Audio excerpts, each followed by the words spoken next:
আজি ক্লাছত আমি শিকিম ফৰ ফাংচন।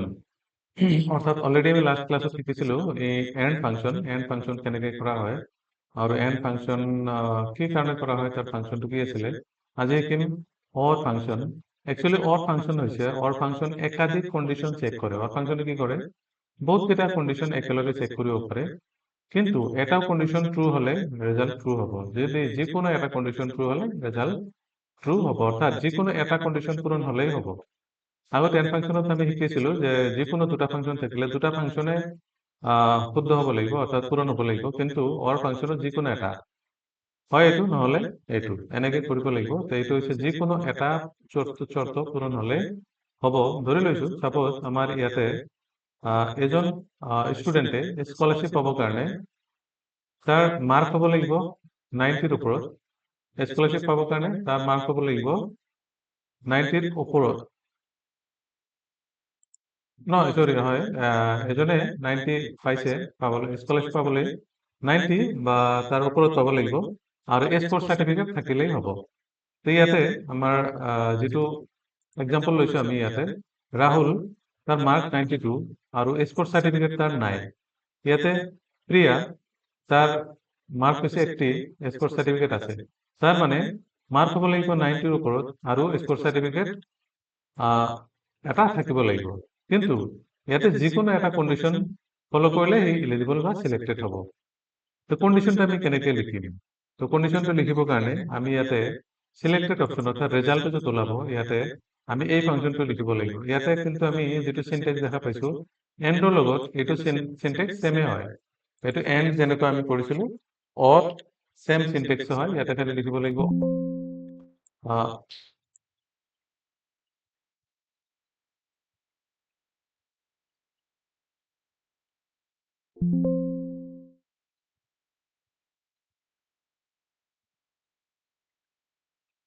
ইয়াতে লিখিব লাগিব অকল খালি অৰ দিয়াৰ পিছত লজিকেল 1 লজিকেল 2 এনেকে থাকিব। তাৰপিছত ইয়াতে কিন্তু আমি অৰ যিটো ফাংচন ইয়াতে দিছে, অৰ ফাংচন লিখি ইয়াতে দিব লাগিব বি, অৰ্থাৎ ইয়াতে মাৰ্ক যিটো আছে মাৰ্কটো হ'ব লাগিব 90ৰ ওপৰত আৰু চিটো হ'ব লাগিব ইয়েছ। অৰ্থাৎ আমি যদি এই টেবিলটো এনেকে এ আৰু বি ইফালে যদি দিওঁ, তেতিয়াহ'লে এইটো হ'ল বি আৰু এইটো হ'ল চি, তেতিয়া সিলেক্টেড হ'ব। অৰ্থাৎ বি আৰু চি হলে সিলেক্টেড হ'ব। এতিয়া আমি ইফ আৰু অৰ যদি একেলগে কৰি দিওঁ, তেতিয়াহ'লে আমাৰ ফাংচনটো এনেকে ৰেজাল্টটো আমি ওলাব পাৰিম। কেনেকে? সাপোজ ইয়াতে আমি দিম ইকুৱেল টু দিয়াৰ পিছত আমি লিখিব লাগিব ইফ দিয়াৰ পিছত আমি ইয়াতে এটা অৰ এড কৰিব লাগিব, যিটো আমাৰ লজিকেল ফাংচন অৰ। ইয়াতে অৰ দিলো, অৰ দিয়াৰ পিছত আমি দিব লাগিব ব্ৰেকেট। তাৰপিছত দিব লাগিব ইয়াতে 90, অৰ্থাৎ যিটো পাৰ্চেন্টেজ আছে 90 greater than or equal to, আমি এনেকে দিব লাগিব greater than or equal to 90, অৰ্থাৎ ইয়াতে দিব লাগিব যে যদি মাৰ্কটো 90ৰ ওপৰত হয় আৰু এইটো ঘৰ, অৰ্থাৎ স্পৰ্টছটো কি হ'ব লাগিব ইকুৱেল টু ইনভাৰ্টেড কমা দি ইয়াতে দিব লাগিব ইয়েছ। অৰ্থাৎ ইয়েছ আৰু নো যি আছে, স্পৰ্টছ সাৰ্টিফিকেট আছে, স্পৰ্টছ সাৰ্টিফিকেট নাই, তো ইয়াতে ইয়েছ দিব লাগিব। হয়, ইয়াতে আমি লিখিলো যে যদি মাৰ্কটো 90ৰ ওপৰত হয় বা স্পৰ্টছ সাৰ্টিফিকেট থাকে, তেতিয়া সিলেক্টেড হ'ব। ইয়াতে আমি কমা দিব লাগিব, কমা দি ইনভাৰ্টেড কমা দি ইয়াতে দিম আমি সিলেক্টেড আৰু ইনভার্টেড কমা ক্লোজ করে দিন। এগেইন আমি কমা দিম আর ইনভার্টেড কমা দিই, ইয়াতে দিম আমি নট সিলেক্টেড, অর্থাৎ নট সিলেক্টেড। ইয়াতে আমি দিলো নট সিলেক্টেড। তার মানে ইয়াতে আমি দিলো যে যদি এই রাহুল নম্বর স্টুডেন্টটোৰ মাৰ্কটো 90ৰ ওপৰত হয় আৰু স্পোর্টস সার্টিফিকেট থাকে বা নাথাকে, তেতিয়া আমি সিলেক্টেড হ'ব। তার মানে যিকোনো এটা থাকিলে হ'ব, 90% ওপৰত হলে হ'ব, নাইবা স্পোর্টস সার্টিফিকেট থাকলেও হ'ব। তো এনেকে আমি দিলো কন্ডিশন দিয়ার পিছত ইয়াতে ব্ৰেকেটটো দিব লাগিব ক্লোজ কৰি এন্টার প্রেস করার লগে লগে ইয়াতে আমি দেখা পালো সিলেক্টেড। অর্থাৎ এটা কন্ডিশন ইয়াতে ফলো কৰিছে, অৰ্থাৎ ইয়াতে যেহেতু 90% লাগে, ইয়াতে 92% আছে, so Rahul eligible for the scholarship. আৰু ইয়াতে যিকেইটা আছে এইটো যদি আমি অটো ফিল কৰি দিওঁ, এতিয়া অটো ফিল কৰিলে আমি দেখা পাম যে ইয়াতে এটা ফাংশন নট সিলেক্টেড হৈ আছে।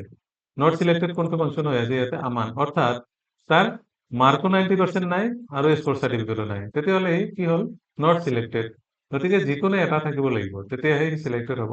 Otherwise not selected. সো অৰ ফাংচনত আমি গম পালো যে যিকোনো এটা অৰ্থাৎ দুটা বা তাতোধিক কণ্ডিশ্যন থাকিলে যিকোনো এটা কমচে কম ট্ৰু হ'বই লাগিব, তেতিয়াহে আমাৰ অৰ কণ্ডিশ্যনটো ফল কৰিব।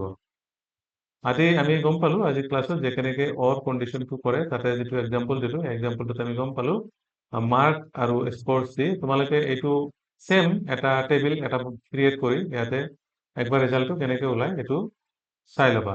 একচুৱেলি আমি যিটো আজি শিকিলো অৰ ফাংচনটো একচুৱেলি ক'ত ক'ত ইউজ হয়, অৰ ফাংচনটো ইউজ কৰিবৰ কাৰণে আমাৰ ৰিয়েল লাইফ এক্সাম্পলত ক'ত ইউজ কৰিব পাৰি।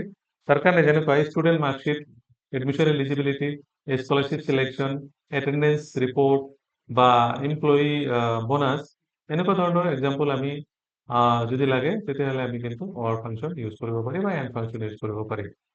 এইটো হ'ল অৰ আৰু এণ্ড ফাংচন। তো তোমালোকে নিজৰ কাৰণে এটা এটেণ্ডেঞ্চ শ্বীট বনাই তাতে তাৰ ৰেজাল্টটো উলিয়াবা যে যদি মাৰ্ক তাৰ 80% হয় আৰু এটেণ্ডেঞ্চ 70% বা 72% বা 75% হয়, তেতিয়া ৰেজাল্টটো কি হ'ব এইটো এণ্ড ফাংচনৰ কাৰণে আৰু অৰ ফাংচনৰ কাৰণে এটা এক্সাম্পল কৰি নিজে একবাৰ ঘৰত চেক কৰিব। চ' আজি ভিডিঅ'ত ইমানে। নেক্সট ভিডিঅ'ত আকৌ লগ পাম, তেতিয়ালৈকে have a nice day।